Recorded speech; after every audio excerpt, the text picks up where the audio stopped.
Iran has officially announced the death of Revolutionary Guards Navy Commander Alireza Tangsiri today. This monumental strategic development was detailed in a breaking dispatch published by Reuters. The removal of a top-tier military figure marks a profound escalation in the ongoing regional conflict. Commander Tangsiri was reportedly the supreme architect of Iran's asymmetric naval warfare doctrine. A formal statement released by the Iranian government verified the loss of their top naval commander. However, the specific operational details surrounding his death have not been independently verified by neutral observers. United States officials have not yet issued a formal public comment regarding the circumstances of the strike. Tehran claims that this high-level assassination will fundamentally alter the trajectory of the regional war immediately. The loss of Commander Tangsiri is believed to create a massive operational vacuum within the military apparatus. He was the primary driving force behind the aggressive, fast-attack boat strategy utilized in the Persian Gulf. Intelligence sources suggest that his elimination was the result of a highly calculated, precision decapitation strike. The timing of this event significantly complicates any ongoing diplomatic efforts to secure a regional ceasefire. Regional allies are reportedly bracing for a sudden, highly destructive, and violent kinetic response from Tehran. This is not merely a localized battlefield casualty. It is a structural and psychological blow to the regime. A report from Reuters indicates that the administration views this as a major tactical victory for deterrence. To understand the profound strategic rupture occurring across the Persian Gulf today, subscribe to our reporting network right now, turn on notifications, and leave your strategic assessment below. To understand the gravity of this specific event, we must fully analyze Commander Tangsiri's operational legacy. He was not a conventional naval officer managing massive fleets of traditional destroyers or heavy frigates. Tangsiri masterminded the concept of maritime guerrilla warfare specifically designed to paralyze technologically superior adversary navies. His forces relied heavily on thousands of heavily armed, highly maneuverable speedboats and low-flying suicide drones.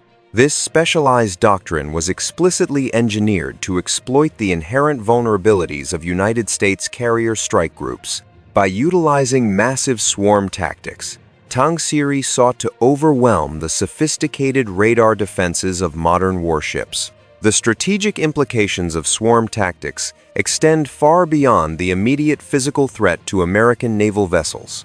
They represent a fundamental asymmetry in modern warfare economics that severely disadvantages the technologically superior defending force. An American interceptor missile costs millions, while an Iranian suicide drone costs a microscopic fraction of that amount.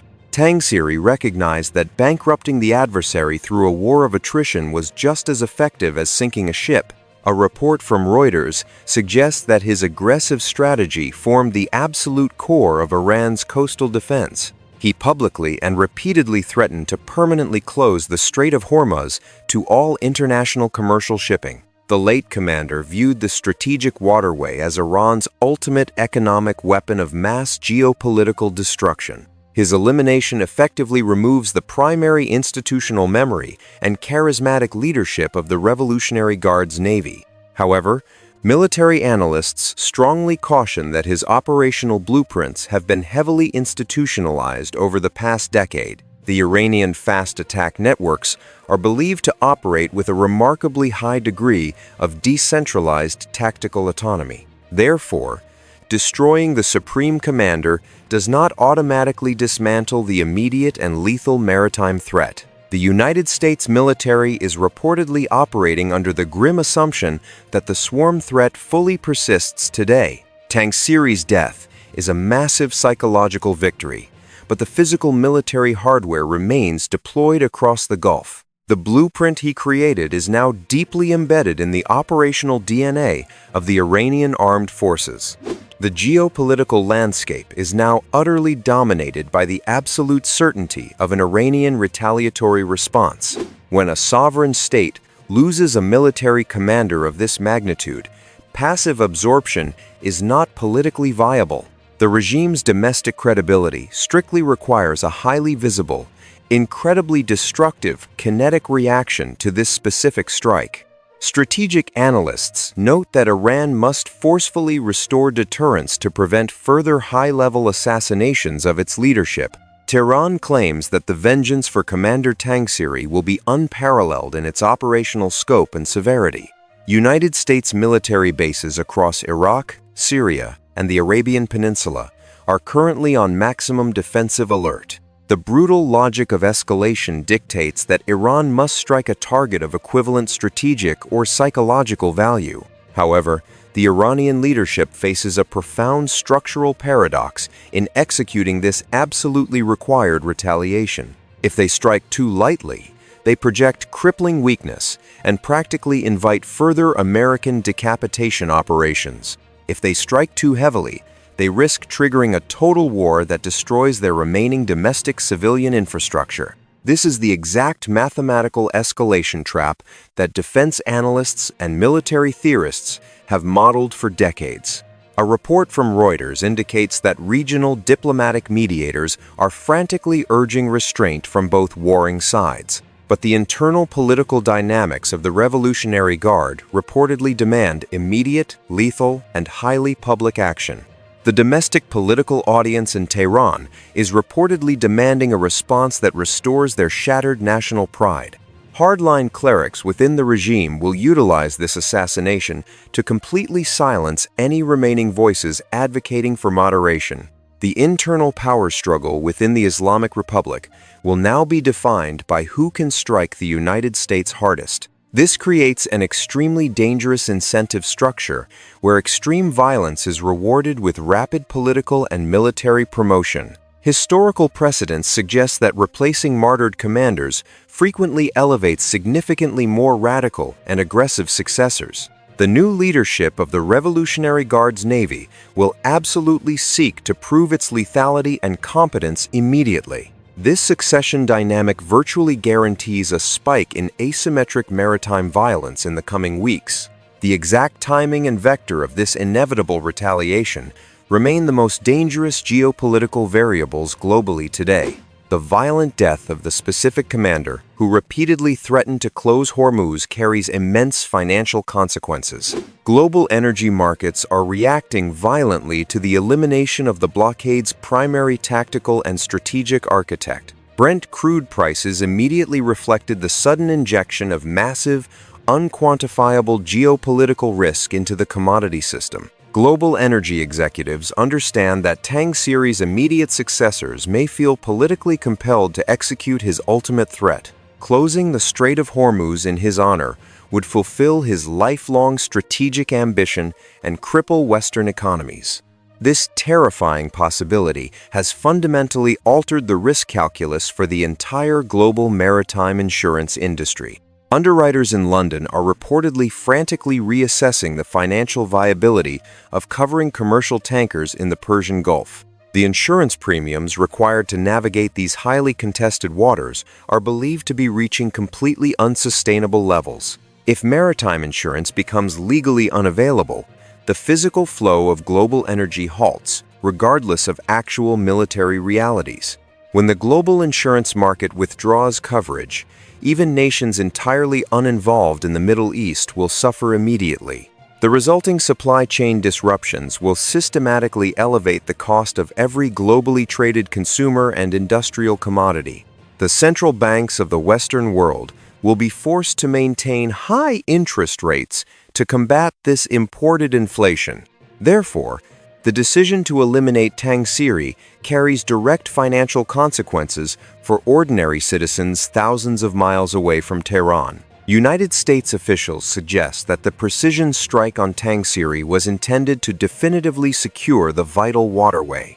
However, the immediate macroeconomic market reaction indicates that traders perceive a significantly elevated, not reduced, supply risk. The decapitation of a central military leader introduces an element of terrifying operational unpredictability into the system. A decentralized Iranian Navy, operating without its central commander, might initiate unauthorized, highly destructive rogue attacks. This sudden loss of centralized command and control is an absolute nightmare scenario for international shipping conglomerates. The global economy is now effectively held hostage by the internal succession politics of the Iranian military.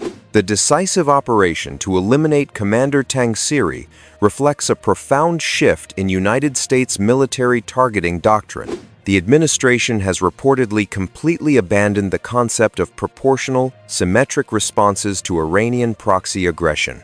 By directly targeting the highest echelons of leadership, Washington is applying maximum existential pressure on the regime. This aggressive strategy is believed to be explicitly designed to shatter the psychological resolve of the Iranian command. The United States is powerfully demonstrating that geographic boundaries provide absolutely no sanctuary for adversarial military leadership. However, the long-term strategic effectiveness of this decapitation strategy has not been independently verified by historical data.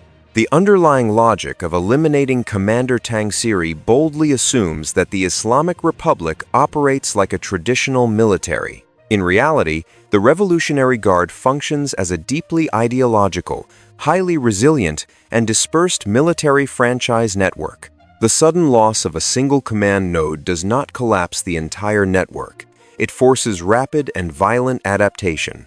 It merely forces the aggressive network to route its kinetic operations through different, potentially more unpredictable channels. United States military planners are reportedly preparing for a massive surge in localized, deniable maritime incidents. By eliminating the official commander, Washington may have inadvertently destroyed the only highly visible point of accountability. When anonymous fast boats strike a commercial tanker tomorrow, there is no longer a Commander Tangsiri to explicitly blame. This intentionally creates a fog of war that makes future United States retaliatory targeting significantly more politically complicated. The global logistics supply chain depends entirely on the predictable, safe, and heavily monitored navigation of the Persian Gulf. The assassination of a top commander shatters that crucial predictability, creating massive economic costs that persist for months. The United States is discovering that tactical military victories do not automatically translate into strategic regional stability. Every high-level assassination effectively removes a piece of the Iranian leadership but permanently hardens the resolve of the survivors. This dynamic severely depletes crucial American military resources that are urgently required in other vital global theaters. The war that was supposed to swiftly secure the Persian Gulf is systematically destabilizing the entire international economic order. The assassination of Commander Tangsiri marks a definitive, irreversible point of no return in this escalating regional conflict. The United States has demonstrated exceptional intelligence and strike capabilities by flawlessly eliminating a top-tier military adversary. However, the strategic blowback from this kinetic operation will likely endanger global energy supplies for the foreseeable future. Iran is structurally forced to retaliate, essentially guaranteeing a highly destructive and completely unpredictable future kinetic response. The escalation trap has fully engulfed both nations, with neither side possessing a viable, face-saving diplomatic exit strategy. The violent death of the architect of the Hormuz blockade ironically increases the immediate probability of the strait's closure. The global economy remains deeply held hostage by the violent succession politics and retaliation matrix of the Persian Gulf. The strategic environment in the Middle East has been fundamentally and permanently altered by this high-level assassination. The White House has crossed a dangerous threshold, and the precise nature of the inevitable Iranian retaliation remains unknown. The true effectiveness of decapitation strikes has yet to be proven against a fully unconstrained, heavily decentralized adversary. For now, the situation remains highly fluid, and the potential for a sudden, catastrophic regional escalation is imminent. Uncertainties remain regarding the true breaking point of both the United States alliance network and Iranian operational capability. To truly understand the cascading consequences of these strategic decisions, ensure you remain consistently engaged with our network. We analyze the critical intersection of military force and global geopolitics to bring you the harsh, unvarnished reality. Thank you for your time and for seeking a deeper, more analytical perspective on today's defining international crisis.